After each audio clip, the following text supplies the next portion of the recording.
Hello guys, welcome to एक notice.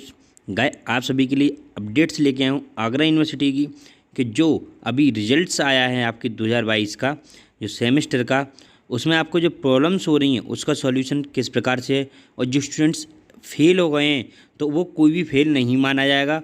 उसके बारे में पूरी कंप्लीट अपडेट समझ लीजिए कि किस प्रकार से वो पास हो सकते हैं। और री एग्ज़ाम भी नहीं होगा इस बार, तो वे कैसे पास होंगे, आइए इन सभी के बारे में आपको समझाते हैं। वीडियो के अंत तक जरूर देखें, स्किप ना करें, नहीं तो आपको प्रॉब्लम्स होंगी और आपको कन्फ्यूजन भी क्रिएट होगा। और अपने अधिक से अधिक फ्रेंड्स को जरूर शेयर करें। यहाँ पर आपको इस बार एक तो क्रेडिट स्कोर दिया गया है, वो क्या है वो भी मैं आपको क्लियर करने वाला हूँ। वैसे उसके बारे में पहले ऑलरेडी वीडियो बनाकर अपलोड कर चुका हूँ मार्च में, लेकिन आप लोगों ने नहीं देखे। और साथ ही साथ ही यहाँ पर आपको ग्रेड दिए गए हैं, तो ये ग्रेड किसके अकॉर्डिंग दी है, क्या इसका फाइनल रोल है रिजल्ट में। और साथ ही साथ यहाँ पर आप देख पा रहे हैं ये पॉइंट्स, ये क्रेडिट्स, ये आपके फाइनल दिया गया है, ये SGPA है। तो इस तरह आप किस तरीके से आपको ये मान सकते हैं कि आप पास हैं या आप फेल हैं। तो बहुत सारे स्टूडेंट इसी बात में कन्फ्यूजन है। आप यहाँ पर देख सकते हैं, यहाँ पर फेल भी लिखा हुआ है, लेकिन आपको फिर भी पास माना जाएगा। क्यों माना जाएगा वो भी मैं आपको बताने वाला हूँ। मैनी स्टूडेंट्स के रिजल्ट में ये प्रॉब्लम आई होंगी कि उनके मार्क्स ही नहीं है, MW लिखा आ रहा है। तो वो क्यों आ रहा है, तो गाइस उसके लिए मैं बता दूं कि आपका जी आ रहा है मार्क्स बेटिंग, कि आपके मार्क्स यूनिवर्सिटी की तरफ से अपडेट नहीं किए हैं और मैनी स्टूडेंट्स ने जो एग्ज़ाम ही नहीं दिए होंगे, जो एग्ज़ाम उन्होंने नहीं दिए उस पर भी MW बनकर आएगा।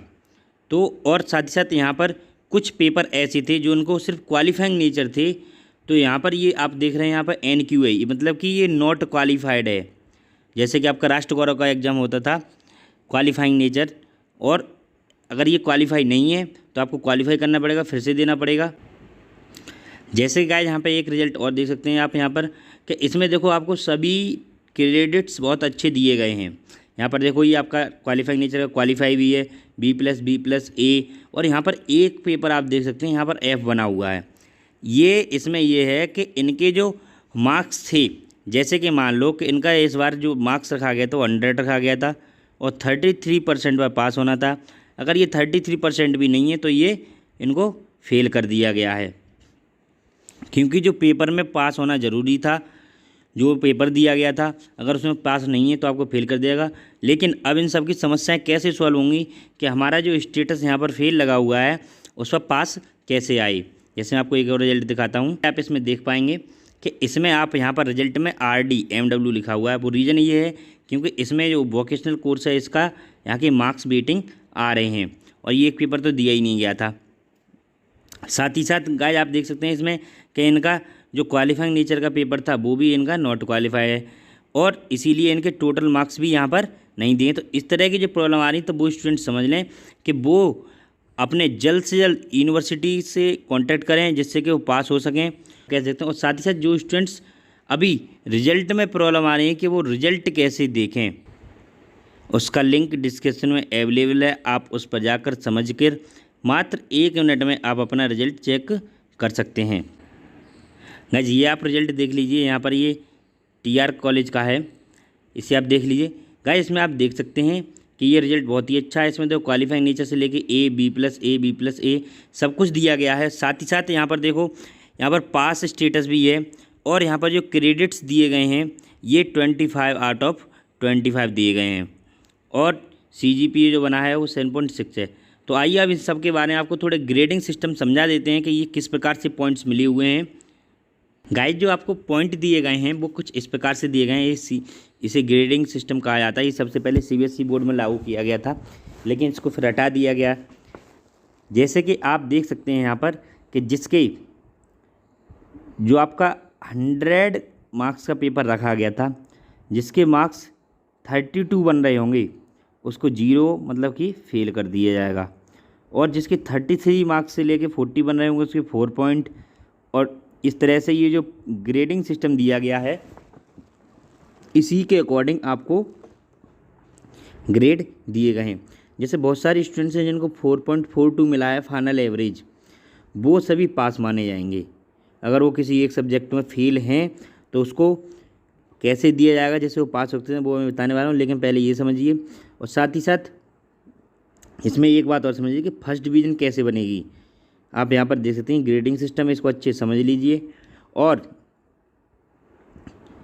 फर्स्ट डिवीज़न के लिए दिया गया कि जिसका भी ग्रेड 6.5 से अधिक होगा उसको फर्स्ट डिवीज़न कैटेगरी में रखा जाएगा, और जिसका 5 से 6.5 तक उसको सेकंड डिवीज़न में, और इसका 4 से 5 तक उसको थर्ड डिवीज़न में रखा जाएगा। इस तरह से ये डिज़ाइन किया गया है। अब आपको मार्क्स कैसे मिले हैं, आइए उसको भी हम जानते हैं। उसी में आपको बताने वाला हूँ कि आपको कैसे पास किए जाना है, और जो भी प्रॉब्लम्स आपकी हो रही हैं उन सभी का पूरा सॉल्यूशन मैं देने वाला हूँ। गाइस, जैसे कि आप इसमें देख रहे हैं कि सरकार ने न्यू एजुकेशन पॉलिसी के अकॉर्डिंग ये ग्रेडिंग सिस्टम लागू किया था, और इसमें आप देख सकते हैं ये पहले से ही डिक्लेयर था। इस पर मैंने वीडियो भी बनाई थी, बहुत समझाया भी था, लेकिन बहुत सारे स्टूडेंट्स ने देखा नहीं। तो गाइस, सबसे पहले आपको ये समझा देते हैं कि आपको पॉइंट्स कैसे मिले। इन्होंने एवरी सब्जेक्ट को 100 मार्क्स का रखा था। अब ये 40 मार्क्स का जो पेपर हुआ आपको यूनिवर्सिटी ने ऑर्गेनाइज कराया है, उसमें आपको मार्क्स मिले हैं। उसका क्या सीन है, तो गाइज आपको जो 60 मार्क्स का है इसका आपको लेके आना है 33% आउट ऑफ 100, मीन्स 60 में से 33% आपको लेके आना है। और ये आपके मार्क्स बनते हैं 60 में से लगभग 18.33 समथिंग ऐसे मार्क्स बनते हैं जो आपको लेके आने हैं।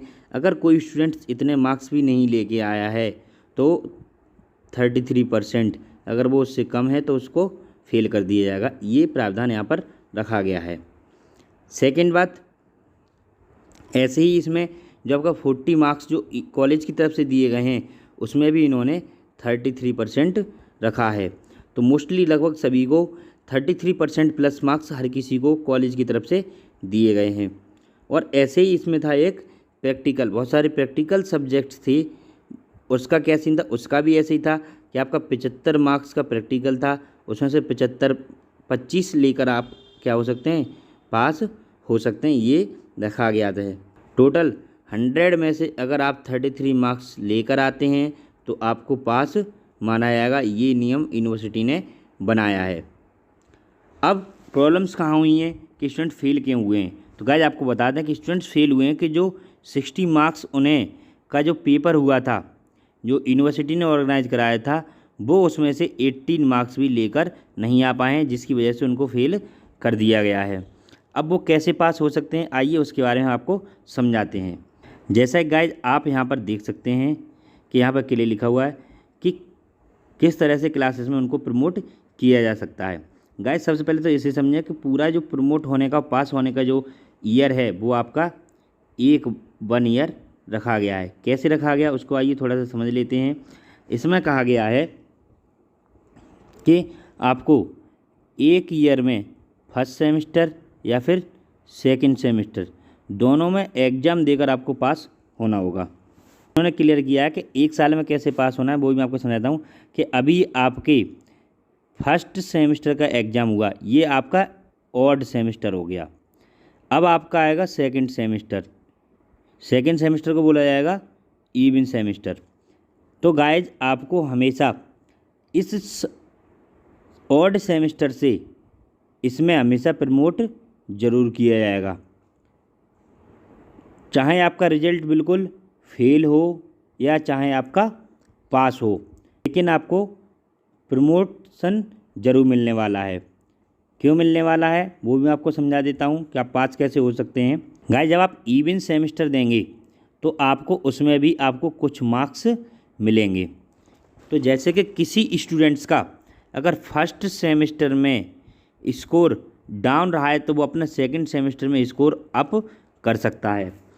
अगर कोई स्टूडेंट, यहाँ पर एक बात और इम्पोर्टेंट पॉइंट है, इसको ज़रूर समझें, फर्स्ट सेमेस्टर सेकंड सेमेस्टर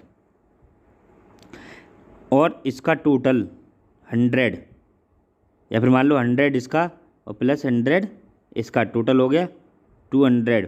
इसे आप ज़रूर समझें कि अगर आप फर्स्ट सेमेस्टर और सेकंड सेमेस्टर में अगर आप फेल होते हैं, फेल मतलब कि आप 100 मार्क्स से कम लेके आ पाते हैं आउट ऑफ 200, मीन्स टोटल का 100% से 50% मार्क्स कम लाते हैं, 50% से भी अगर मार्क्स कम लाते हैं तो आपको फेल कर दिया जाएगा। ये आप बहुत अच्छे से समझ लें। अगर आप ज़्यादा लाते हैं तो आपको ज़रूर पास कर दिया जाएगा। अब आप समझ लें कि इन्होंने एक तो आपका री एग्ज़ाम भी ख़त्म कर दिया है, री एग्ज़ाम का ख़त्म हो चुका है। तो कैसे पास होंगे? तो री एग्ज़ाम की जगह पर ये लेके आए हैं कि जो फर्स्ट सेमेस्टर में कोई भी स्टूडेंट अगर फेल हो गया है तो उसको वो पेपर दे के जाने को मिलेगा आपका थर्ड सेमेस्टर में। अगर कोई स्टूडेंट सेकंड सेमेस्टर में फेल हुआ है तो वो देगा आपको फोर्थ सेमेस्टर में। गाइस आप फाइनली ये समझिए कि अगर आप ऑड सेमेस्टर में अगर फेल हुए हैं तो आपको जो री एग्ज़ाम या तरीके से दोबारा जो पेपर देने को मिलेगा वो आपको ऑड सेमेस्टर में ही देने को मिलेगा। सेम ऐसे ही कंडीशन है कि आपको इवन सेमेस्टर में फेल हुए हैं तो आपको इवन सेमेस्टर में देने को मिलेगा। और जो इम्पोर्टेंट टर्म है वो बहुत कंपलसरी था, वो आप अच्छे से समझ लें। और इसके बारे में जो भी आपको कंप्लीट इन्फॉर्मेशन होगी वो आपको दे चुका हूँ। वीडियो को पूरी क्लियर देखें। अगर आपको कोई बात समझ नहीं आई हो तो प्लीज़ वीडियो को एक बार फिर से रीस्टार्ट कर कर ज़रूर देख लें। और आप सभी अपने रिजल्ट्स की कॉपी मुझे भेज सकते हैं इंस्टाग्राम पर मिस्टर अग्नेश। यहाँ पर कुछ इस तरीके से आप स्क्रीन पर देख पा रहे हैं, यूज़र नेम आ रहा है। तो आप मुझे वहाँ पर अपने रिजल्ट्स की कॉपी भेज सकते हैं, जिससे कि मैं और कोई प्रॉब्लम हो इसमें तो मैं उसका भी सॉल्यूशन आप सभी के लिए कंफर्म बता सकूं और आपकी प्रॉब्लम्स ख़त्म हो सकें। और जो स्टूडेंट जैसे कि MW आया है वो जल्द से जल्द यूनिवर्सिटी पर कांटेक्ट करें। जो आपका यूनिवर्सिटी हेल्पलाइन नंबर है उस पर कॉल करें। और यूनिवर्सिटी हेल्पलाइन नंबर आप स्क्रीन पर देख पा रहे हैं, यही यूनिवर्सिटी हेल्पलाइन नंबर और यूनिवर्सिटी की ईमेल आईडी है। तो इस पर आप कॉल करके आप अपनी प्रॉब्लम्स को सॉल्यूशन इजीली पा सकते हैं, जिससे कि आपको कोई भी प्रॉब्लम नहीं होगी। और सेकंड सेमेस्टर के एग्ज़ाम कब हैं वो आप समझ लीजिए कि जो आपका सेकंड सेमेस्टर के एग्ज़ाम हैं वो आपके 6 अगस्त से प्रपोज्ड किए गए हैं। और आपकी जो डेट शीट होगी वो आपकी 15 से 20 जुलाई तक आपकी डेट शीट डिक्लेयर हो जाएगी। तो सभी अपनी स्टडी अच्छे से करें। बेस्ट ऑफ लक और इस वीडियो को अधिक से अधिक शेयर करें। Thank you.